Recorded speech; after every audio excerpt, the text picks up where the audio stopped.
నిన్న కొత్తపేట నియోజకవర్గానికి కార్మిక శాఖ మంత్రులు వాసంశెట్టి సుభాష్ గారు వచ్చి ఇక్కడ కొంతమంది నిరుద్యోగ యువతకి శిక్షణ ఇచ్చి సూర్యఘర్ అనేటువంటి కేంద్ర ప్రభుత్వం కార్యక్రమం ఒకటి మేము చేస్తూ ఉన్నాం, దానికి శిక్షణ ఇస్తూ ఉన్నాం, వారికి సర్టిఫికెట్లు ఇవ్వడానికి మేము వచ్చామని చెప్పడం జరిగింది. అలాగే ఇక్కడ ఒక సంస్థ ఏదైతే గోపాలపురంలో మ్యాన్ పవర్ ఒకటి గత నుంచి కూడా మరి సుమారు 2008 సంవత్సరం నుంచి వారు నిర్వర్తిస్తున్నారు. ఆ సంస్థ కూడా వారు వెళ్లి అక్కడ జరుగుతున్నటువంటి కార్యక్రమాలన్నీ చూసి దీన్ని ప్రభుత్వ పరంగా ఎంకరేజ్ చేస్తామని చెప్పారు. తప్పలేదు, ఇవన్నీ పర్వాలేదు. కానీ ఈ మధ్య కాలంలో ఈ ఆంధ్ర రాష్ట్రంలో ముఖ్యంగా మంత్రులందరూ కూడా ముఖ్యమంత్రి గారు ఎవరో మర్చిపోయి జగన్ మాటే జగన్నామ స్వర్ణ చేస్తున్నారు. ఎందుకంటే దీనికి ప్రధానమైన కారణం మరి ఎన్నికల్లో మాట ఇచ్చి ఆ మాటలు నిలబెట్టుకోలేక ఏరు దాటాక తెప్పతగలేసే విధంగా వారి యొక్క ముఖ్యమంత్రి నారా చంద్రబాబు నాయుడు గారు చేసినటువంటి మోసాన్ని ప్రజలందరూ గ్రహించినటువంటి విషయాన్ని మరి మంత్రులు కూడా గ్రహించారు. కాబట్టి మరి రాబోయేటువంటి కాలంలో జగన్మోహన్ రెడ్డి గారు మళ్ళీ మంచి స్థాయిలో గెలుస్తారు, మాకెందుకు తలపుట అనుకున్నారో ఏమో, వారెవరూ మాట్లాడలేదని చంద్రబాబు నాయుడు గారు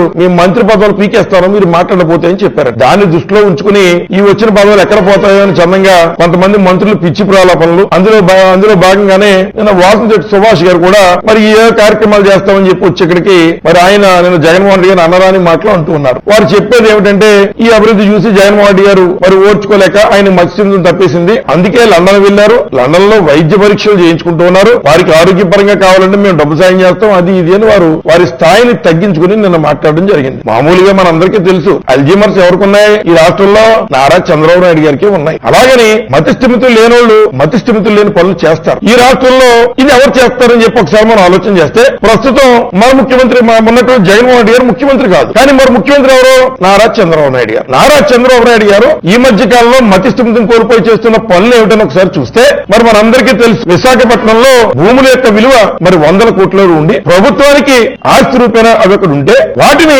ఈ రోజున ఒక ఎకరం 99 పైసలకి నారా చంద్రబాబు నాయుడు గారు లోకేష్ గారు కలిపి అత్త సొమ్ము అల్లుడు దానం చేసిన చందంగా వారు మరి దానం ఇచ్చేసి రీసెంట్ గా వర్షా కంపెనీకి దారాదత్తం చేసిన విషయం మనం అందరం పేపర్లో చూసాం. అంచేత నేను సుభాష్ గారిని అడుగుతున్నా, ఆయన నిన్న మాట్లాడుతూ మాట చెప్పారు సద్విమర్శ చేస్తే జగన్మోహన్ రెడ్డి గారు జీర్ణించుకోలేరు స్వాగతించలేరు అని. ఇవాళ మేము అడుగుతున్నాం, మీరు ఈ ప్రాంతానికి మంత్రిగా ఉన్న ఈ ప్రాంతం నుంచి మంత్రిగా ఉన్న మీరు కేబినెట్ లో చంద్రబాబు నాయుడు గారి పక్కన కూర్చుంటున్నారు కదా, ఆయన మొన్న ఎన్నికల ముందు బీసీ సోదరులకి 50 సంవత్సరాల వయసు దాటితే పెన్షన్ ఇస్తానని చెప్పారు. మరి ఇప్పటికీ 11 నెలల పైన దాటుతుంది, మీరు పక్కనే కూర్చొని ఏం చేస్తున్నారని అడుగుతున్నాం. ఇది సద్విమర్శే. ఈ విమర్శకి సమాధానం మీరు రేపు కేబినెట్ లో చంద్రబాబు నాయుడు గారిని మీ మాట వింటే చెప్పి ఎప్పుడు లోపిస్తారో చెప్పించాలని చెప్పి సందర్భంగా మేము కోరుతున్నాం. అలాగే వృషా భూములు ఏదైతే మరి 1 ఎకరా భూమి మతిస్థిమితులు లేనోడే 99 పైసలకి అమ్మేస్తాడు. రాష్ట్రంలో ప్రజల యొక్క సొమ్ము అది అత్త సొమ్ము అల్లుడు దానం చేస్తాడన్న చందంగా ఈ రోజు 99 పైసలకి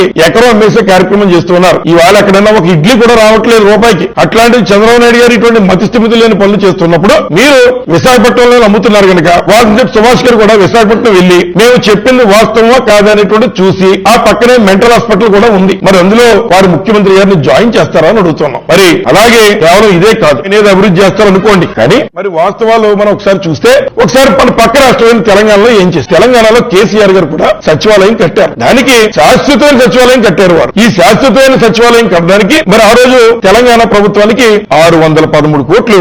మరి అలాగే మన రాష్ట్రంలో అప్పుడు చంద్రబాబు నాయుడు గారు ముఖ్యమంత్రిగా ఉన్నారు, కేసీఆర్ గారు అక్కడ ముఖ్యమంత్రి, ఇక్కడ మనకి నారా చంద్రబాబు నాయుడు గారు ముఖ్యమంత్రి. వీరు టెంపరీ సచివాలయం కట్టారు షెడ్యూల్ తో, అది కూడా వర్షం వస్తే వాటర్ నీరు కూడా లోపల కురిసేసేటువంటి టెంపరీ సచివాలయం కట్టారు. ఎంత ఖర్చు పెట్టి?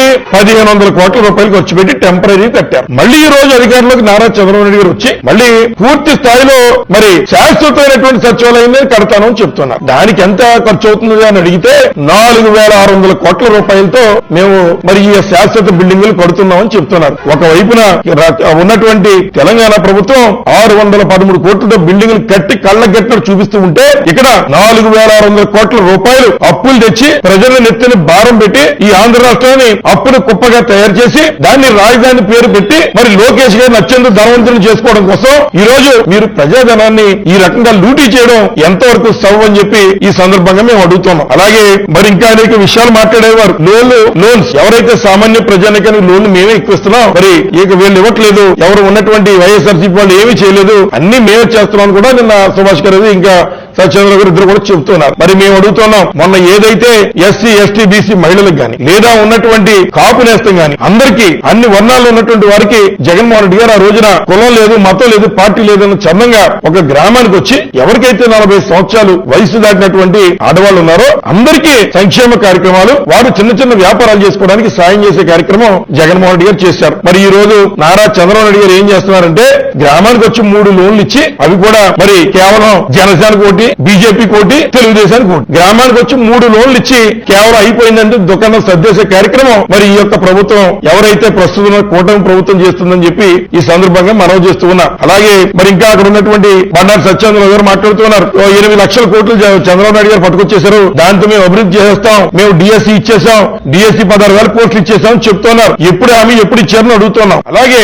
ఈ కొంతకాలంలో 25,000 పోస్టులు డిఎస్సీ పోస్టులు ఖాళీ ఉంటే కేవలం 16 ఇచ్చి 16,000 నోటిఫికేషన్ మాత్రం పిలిచి చేతులు దులుపుకునే కార్యక్రమం చేశారు. అలాగే మరి ఏదైతే మేము అభివృద్ధి చేసేస్తాం ఇండస్ట్రియల్ వైడ్ గా మరి ఇది యొక్క ఆంధ్ర రాష్ట్రాన్ని ఎక్కడికో తీసుకుపోతాం, లోకేష్ గారు అలాగే ఉన్నటువంటి చంద్రబాబు నాయుడు గారు మరి చాలా పెట్టుబడులు తెచ్చేస్తున్నారు, 8 లక్షల కోట్లు ఈ రోజు ఈ రాష్ట్రాన్ని తెచ్చారని చెప్తున్నారు. మొన్న 2 రాష్ట్రాల ముఖ్యమంత్రులు కూడా మరి దావోస్ వెళ్లారు. దావోస్ వెళ్లి 1,68,000 కోట్లు రేవంత్ రెడ్డి గారు తెచ్చుకుంటే వీళ్ళు మరి సుమారు 30-40 కోట్ల రూపాయల హోటళ్లకి దుబారా ఖర్చు చేసి ఉన్నటువంటి తండ్రి కొడుకులు వెళ్లి సున్నా చేసి 1 రూపాయి పెట్టుబడి కూడా తేకుండా తిరిగి ఇలా రాష్ట్రానికి వచ్చారన్న సంగతి మరి రాష్ట్రం అంతా తెలుసు. అలాగే సత్యేంద్ర గారు 8 లక్షల మందికి ఉద్యోగాలు ఇచ్చామని చెప్తున్నారు. మరి 8 లక్షల మందికి ఉద్యోగాలు ఇచ్చేటువంటి కార్యక్రమం చేస్తుంటే అలాగే ఎవరైతే మరి ఉన్నటువంటి గతంలో జగన్మోహన్ రెడ్డి గారి టైంలో మరి ఏదైతే అనకాపల్లిలో ఉన్నటువంటి హైడ్రోజన్ ప్రాజెక్ట్ కానీ ఇటువంటి శంకుస్థాపనలు జరిగితే అవన్నీ కూడా ఆ రోజు జగన్మోహన్ రెడ్డి గారు చేస్తే మళ్ళీ వీళ్ళు తగుదనమ్మ మేం చేసామనేటువంటి కలర్ అవడం కోసం నేను సుభాష్ గారు కూడా మాట్లాడుతూ ఆలీ గారి సినిమాలో గురించి ఏదో మాట్లాడుతున్నారు. ఆయన ఏదో ఆలీ గారి సినిమాలో ఏదో భిక్షాటం చేసుకుంటూ వచ్చినట్టు మరి వైఎస్ఆర్సీపీ వారు కూడా ఏదో ప్రత్యేక హోదా గురించి భిక్షాటం చేస్తున్నారు. ఆయన కూడా అర్థమయ్యేలా చెప్పాలంటే మరి సినిమా స్టైల్లో చెప్పాలి కనుక మరి ఆలీ గారి సినిమాలోనే ఇంకో డైలాగ్ ఉంది. ఆ డైలాగ్ ఏంటంటే యమనేల సినిమాలో డైలాగు జరగాలి చెల్లి పెళ్లి మళ్ళీ మళ్ళీ అని చెప్పి వారు అంటూ ఉంటారు. ఎవరైనా పిచ్చోడు ఎవరైనా చెల్లి పెళ్లి మళ్ళీ మళ్ళీ జరగాలని ఏమన్నా కోరుకుంటారా? ఈ తెలుగుదేశం పార్టీ యొక్క తీరు ఆ రకంగా ఉంది. ఎందుకంటే ఆ రోజు జగన్మోహన్ రెడ్డి గారు మొదలెట్టిన ప్రాజెక్టులని మళ్ళీ రెండోసారి మొదలెట్టి ఈ రోజు ఈ సామెతకి కరెక్ట్ గా మరి అర్థం వచ్చే విధంగా వారు చేస్తున్నారు.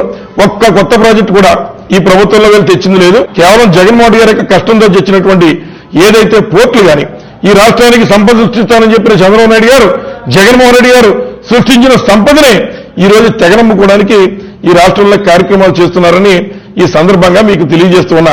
మరి అలాగే మరి ఏదైతే ఇంకా ఉన్నటువంటి విషయాలు ఏదైతే ఇంకా రాష్ట్ర స్థాయి నుంచి మన నియోజకవర్గ స్థాయికి వచ్చినట్లయితే ఇసుక మట్టి యథేచ్ఛగా మరి దోపిడీ చేస్తున్నటువంటిది వాస్తవం అయితే మరి రెండవదిగా మొన్న ఈ మధ్యకాలంలో ఈ తెలుగుదేశం పార్టీ నాయకుల యొక్క తీరు యొక్క అవినీతి తారాస్థాయికి చేరింది.